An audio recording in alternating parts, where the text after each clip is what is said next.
존경하고 사랑하는 우리 구독자 여러분 반갑습니다. 여러분의 천만 라디오 친구자입니다. 이제 저녁 시간 늦은 시간인데 한번 또 살펴보도록 할까요?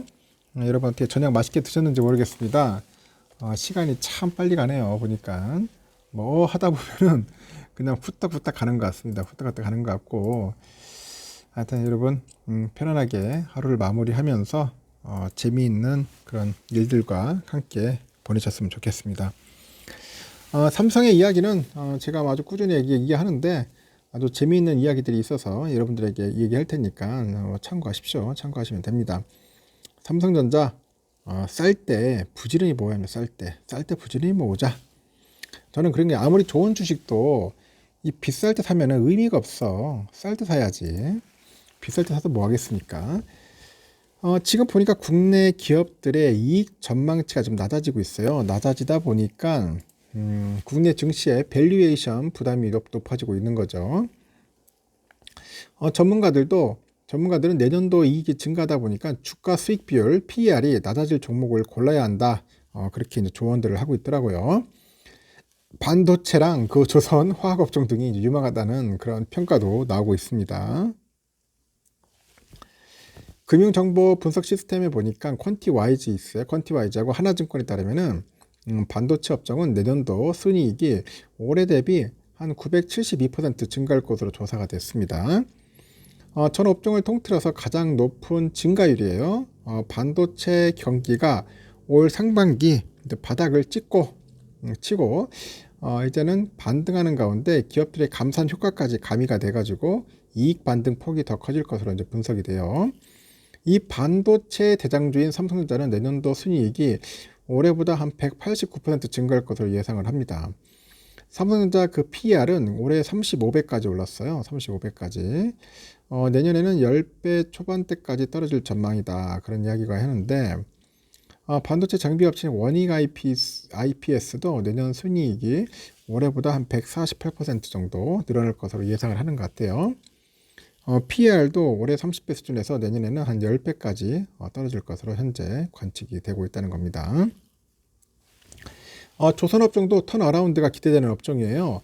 조선업종이 내년 순이익은 올해 대비 145% 증가할 것으로 집계가 됐는데 H현대중공업은 올해 흑자 전환한 후에 내년에는 순이익이 74% 증가할 것으로 관측이 되고 있고 PER은 올해 25배에서 내년에는 15배로 낮아질 전망이라고 하는 거죠.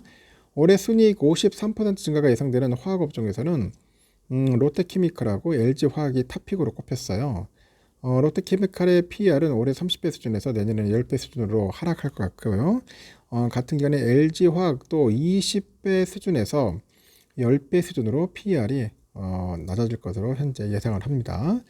IT 업종에서는 솔루엠이 한 PER이 15배에서 10배로, 삼성전기는 15에서 한 10배 정도로 영업이익이 늘어나면서 밸류에이션이 매력이 높아질 기업으로 추천이 됐습니다.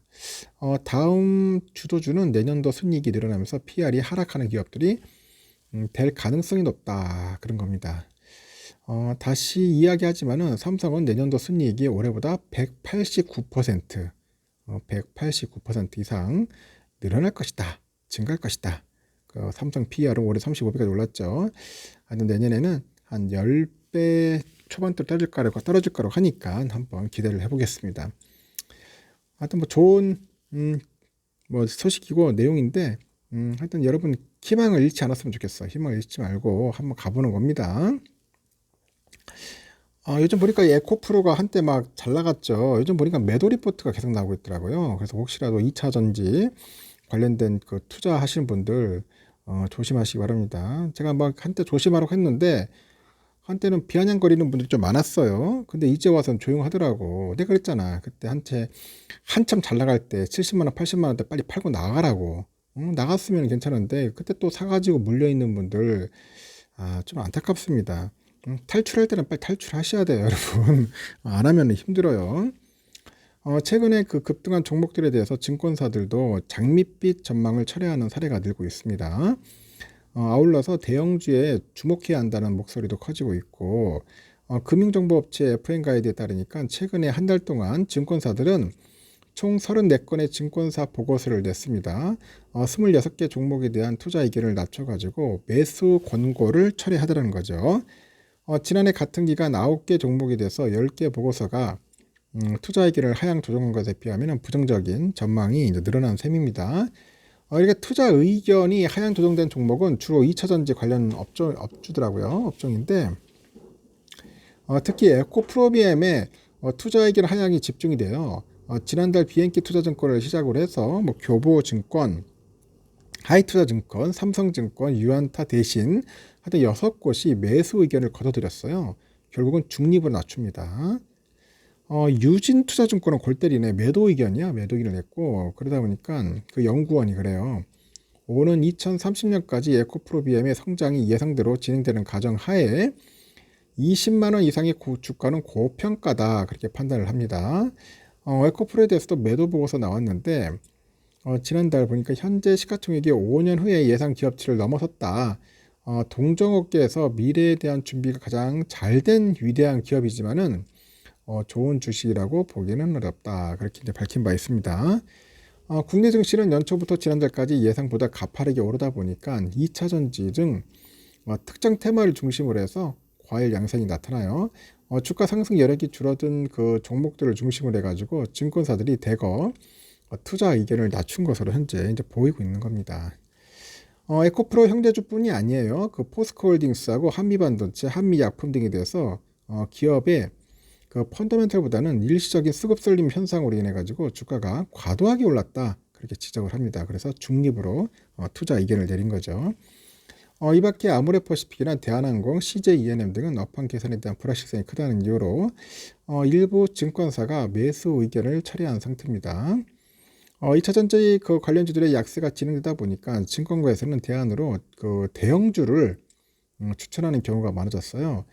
그 하나증권은 한국전력을, 유한타는 기아, 삼성은 그 네이버, LG 이노텍을 이제 증권 이번 주 이제 추천 종목으로 꼽았다. 흥미롭네요.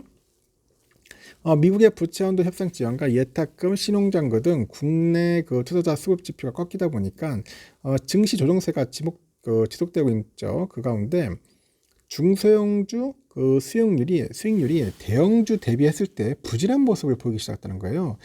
외국인 순매수가 이어지고 있는 그 코스피 시장에서 외국인하고 기관의 순매수 그리고 낮은 신용잔고 그런 비율을 갖춘 대형 성장주라면은 높은 수익률을 이제 기대할 수 있다고 진단을 한 거겠죠. 실제로 외국인들은 최근 한 달 동안 코스피 시장에서 1조 7,379억 원을 순매수를 했습니다. 같은 기간 코스닥에서 1조 7,774억 원을 순매도한 것과는 대조적이죠. 전문가들은 국내 증시의 금융 불안정성이 심해진 상황인데 안정적인 종목으로 포트폴리오를 변경하는 것이 바람직하다고 조언을 합니다. 신용융자가 과도하게 늘어나거나 신용잔고가 커진 종목들, 그 CFD 채널을 통해서 이 매매 증가가 의심되는 종목군에 대해서 위험 회피 대응이 필요한 시점이다. 그래서 코스피 대형주나 연초를 위해서 소외됐던 종목들, 주가 부담이 없는 종목으로 포트폴리오를 변경할 필요가 있다고 그런 얘기들을 하고 있는 것 같습니다. 하여튼 여러분, 급격하게 갑자기 오른 종목들은 항상 조심했으면 좋겠어요. 삼성전자 그냥 꾸준하게 모으세요. 꾸준하게 모으다 보면은 여러분들에게 좋은 결과를 보여줄 거라 저는 믿습니다. 여기까지 하겠습니다.